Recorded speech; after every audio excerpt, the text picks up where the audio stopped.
డిలిమిటేషన్తో ఏమవుతుంది? ప్రతిపక్షాలు ఎందుకు వ్యతిరేకిస్తున్నాయి ఈ ప్రక్రియను? దేశంలో నియోజకవర్గాల పునర్విభజన చిచ్చు రేపుతోంది. డిలిమిటేషన్ మళ్ళీ దక్షిణాది రాష్ట్రాల్లో అగ్గిరాజేసింది.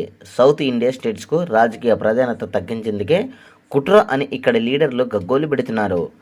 జనాభా నియంత్రణ పాటించి దేశ జీడీపీలో కీలక పాత్ర పోషిస్తున్న రాష్ట్రాల పీక నొక్కే ప్రయత్నం అంటూ మండిపడుతున్నారు ప్రతిపక్షాలు.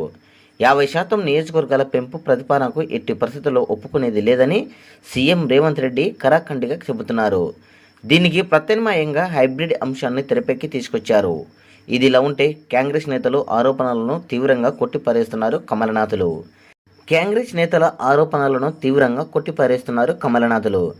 కాంగ్రెస్ నేతలకు అసలు అవగాహన లేదని, దీనివల్ల దక్షిణాది రాష్ట్రాలకు ఎలాంటి అన్యాయం జరగదని బీజేపీ లీడర్స్ కౌంటర్ అటాక్ చేస్తున్నారు.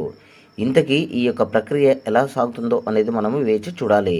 ఏది ఏమైనప్పటికీ డిలిమిటేషన్ ప్రక్రియను ప్రతిపక్షాలు తీవ్రంగా ఖండిస్తున్నాయి అనేది మనము స్పష్టంగా కూడా గమనించుకోవచ్చు. మరి ముందు ఎలాంటి పరిణామాలు చోటు చేసుకుంటాయి అనేది మనం చూడాల్సి ఉంటుంది. డిలిమిటేషన్ ప్రక్రియను ఖచ్చితంగా చేయాల్సి ఉంది అని ఇప్పుడు ఉన్నటువంటి కేంద్రంలో అధికారంలో ఉన్నటువంటి బీజేపీ పార్టీ కూడా, రాష్ట్రంలో ఉన్నటువంటి వివిధ పార్టీలు కూడా చూస్తున్నటువంటి విధానం కూడా మనము స్పష్టంగా కూడా చూస్తున్నాము. కానీ కొన్ని ప్రతిపక్ష పార్టీలు కూడా ఈ యొక్క డిలిమిటేషన్ ప్రక్రియను కూడా వ్యతిరేకిస్తున్నాయి అనేది మనము స్పష్టంగా కూడా గమనించుకోవచ్చు.